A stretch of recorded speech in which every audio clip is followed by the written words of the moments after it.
تفاصيل صادمة بشأن اغتيال شخصية كبرى في قلب صنعاء. ازيكم يا احلى متابعين، يا رب تكونوا بخير. اللي اول مرة يتابعني ما ينسانيش باللايك، يشترك في القناة، يفعل زر الجرس علشان يوصله الجديد والترند. كشفت مصادر تفاصيل جديدة بشأن اغتيال احد المشايخ في قلب صنعاء الخاضعة لسيطرة ميليشيا الحوثي.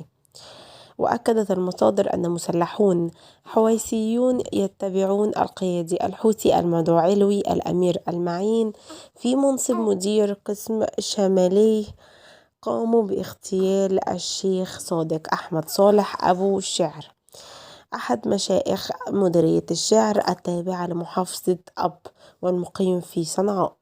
وأوضحت المصادر أن المسلحين تربصوا بأبو شعر الذي كان يقود سيارته وتابعوه وأطلقوا عليه رصاصاتهم في جولة دار سلم بالعاصمة صنعاء.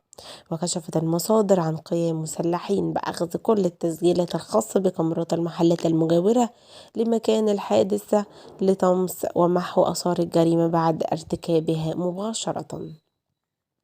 وبكده وصلنا لنهاية الفيديو مع حضراتكم، مع السلامة.